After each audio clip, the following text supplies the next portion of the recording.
E a arrecadação de impostos, contribuições e demais receitas federais bateu recorde nos meses de abril e maio deste ano. Em abril, a arrecadação somou 204,4 bilhões de reais em valores corrigidos pela inflação, recorde histórico para o período. Já em maio, a arrecadação totalizou 176,8 bilhões de reais, também o maior valor já registrado para esse mês desde o ano de 1995. Então, sobre esse assunto, nós conversamos a partir de agora com a advogada tributarista Thaís Maldonado, a quem eu agradeço demais pela participação. Doutora, seja muito bem-vinda mais uma vez aqui à Jovem Pan News. Boa tarde a todos. É uma honra estar aqui nesse programa. Legal, a honra é nossa em recebê-la. Agora, doutora, para começar, queria, claro, pedir sua análise em relação a esses números, esses índices ligados à arrecadação de impostos pelo governo federal. Apesar desses valores recordes que eu destaquei na abertura, houve uma desaceleração no ritmo da arrecadação. Por qual razão? Essa arrecadação que aconteceu agora, no início de 2023, né, ela é relativa ao ano calendário 2022, porque ela é basicamente em relação ao imposto de renda de pessoa jurídica, ao imposto de renda de pessoa física e o crescimento que houve na contratação de empregados, né, nos empregos que foram regularizados. Agora, em 2023, infelizmente, não se espera esse mesmo cenário. E os impostos e as contribuições são basicamente retiradas atualmente da folha de pagamento e do consumo. São esses dois índices que vão fazer a economia girar e permitir uma maior arrecadação. E a previsão que se tem é que em 2023 haja uma desaceleração da economia, do consumo, e que haja uma queda de desemprego. Perdão, uma queda no emprego, né? Um aumento do desemprego em relação a 2022. Claro, sem dúvida. Advogada tributarista Thaís Maldonado, doutora, também participará da entrevista com a gente o comentarista da Jovem Pan, José Maria Trindade. Doutora Thaís, muito boa tarde. Doutora, eu desconfio muito de aumento de arrecadação, principalmente quando a gente não vê um aquecimento da economia, o que justificaria esse aumento de arrecadação. Isso significa aumento da carga tributária, doutora? O aumento de arrecadação, para que quando você não tem um mercado aquecido, como o senhor mesmo colocou, né, para que haja essa compensação, tem que ter alguma compensação. E busca-se essa compensação fazendo um aumento da carga tributária. Como assim? Aumentando ou a base de cálculo ou a alíquota daquele tributo, né? Para que um tributo você possa recolher, você tem que ou aumentar os fatos geradores, as hipóteses de incidência ali, ou aumentar o tamanho onde vai ter a mordida, que seria essa alíquota, né? Então, é como o senhor bem analisou, para aumentar, havendo o desaquecimento da economia, uma forma de compensar isso seria o aumento da carga tributária, aumentando a alíquota ou as hipóteses de incidência.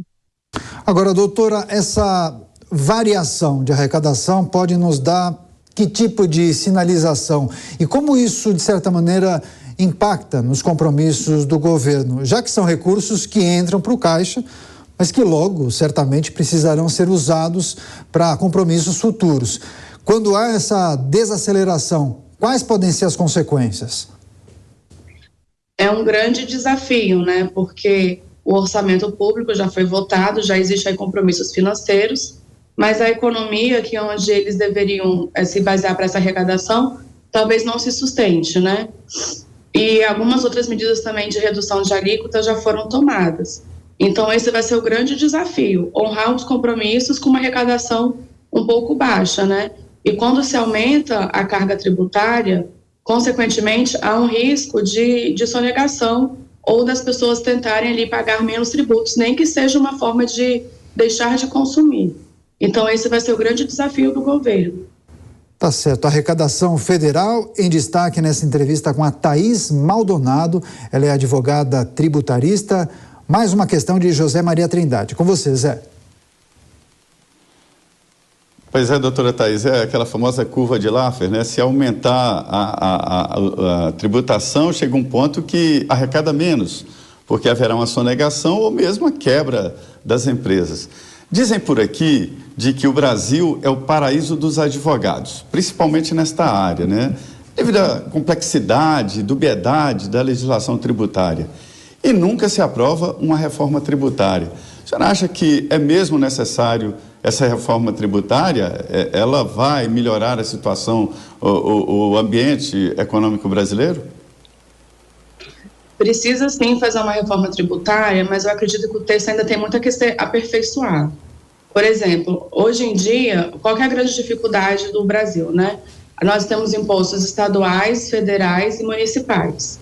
E de uma forma assim mais simples, a gente pode falar que a gente tem o imposto no consumo, a taxa no serviço público e as contribuições sociais no custeio, né? Que é aposentadoria e benefícios sociais, como licença maternidade, auxílio-doença, dessa forma. O IVA que querem aprovar, ele já quer unificar os impostos estaduais, municipais e federais. E um imposto que nasceu originariamente para ser uma alíquota, já se pensa em 3 alíquotas, né? E então tem que amadurecer esse texto, e eles querem fazer de uma única forma, né? Mas precisa ser aplicado aos poucos, precisa ser uma coisa assim progressiva. Então, a gente tem esse imposto, taxa e a contribuição social dessa forma, e aí eles querem tributar o consumo e a propriedade, e a taxa ainda ficou um pouco de lado. Mas a gente precisa sim ter essa reforma, porque a nossa arrecadação tem que mudar. O Brasil é um país muito grande, né?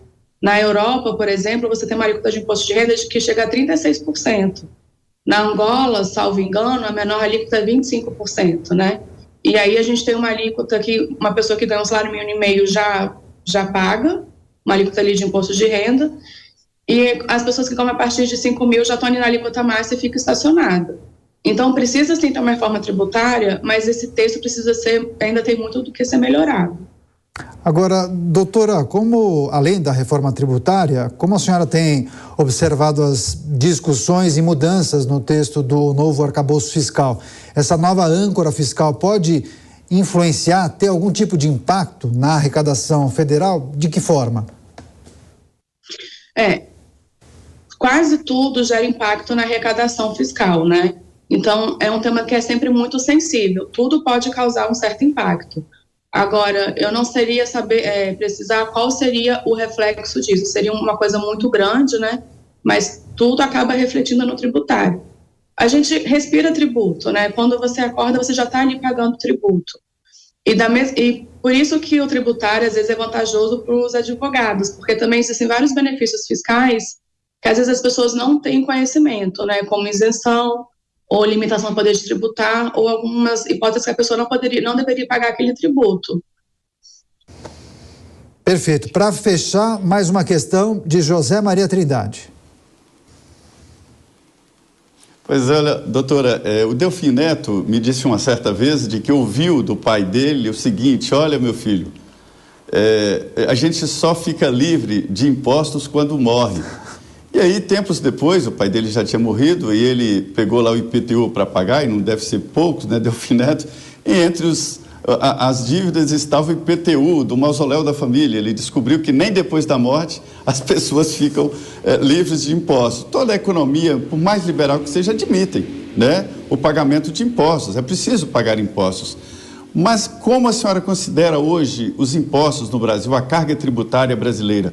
Ela é equilibrada, está acima dos outros países, ameaça a nossa economia? Esse custo Brasil é mesmo contra a produção nacional? Como é que está essa carga tributária brasileira? Exatamente, nem depois de morto, né? Porque agora a gente ainda paga o ISS ali sobre o jazido, ainda tem que fazer o imposto de renda do espólio e do falecido, né? Então, nem depois de morto a gente fica livre do pagamento dos tributos.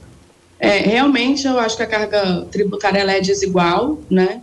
Ela é basicamente no consumo, e por isso que a retração da economia impacta tanto o Brasil. Se você for ver, um tributo ali de herança é de 2% a 5%, e um tributo de imposto de renda é de 27,5%, né? A gente tem, na compra de um veículo, você tem o IPI, o ICMS, o IPVA. Então, a nossa carga tributária é basicamente no consumo. Então, a minha opinião, né, assim, minha humilde opinião, seria isso, descentralizar a arrecadação tributária do consumo, pensar em outras formas de tributação e precisa readequar a alíquota e até distribuir essa alíquota, que ela fica muito, muito pesada. Não faz sentido para um imposto de renda que foi pensado numa distribuição de renda, uma pessoa que ganhar um salário mínimo e meio pagar o imposto, né? E todo mundo que ganha a partir de 5 mil já pagar 27,5%. Muito tem se falado em colocar imposto de grande fortuna, mas eu também acho que esse também não é o caminho, né? Porque a gente já viu na França que isso vai acabar gerando formas de fugas de capital e geralmente são pessoas que conseguem gerar vários empregos. Então a gente precisa pensar numa distribuição dessa carga tributária e uma descentralização do consumo. Sistema tributário brasileiro, a reforma tributária, além da arrecadação que bateu recorde em abril e maio, a arrecadação federal. Temas tratados nessa entrevista com a Thaís Maldonado, advogada tributarista, a quem mais uma vez agradecemos pela participação. Doutora, bom domingo e volte mais vezes da Jovem Pan News. Estou sempre à disposição de vocês, é um prazer participar desse programa. Muito obrigado, até a próxima.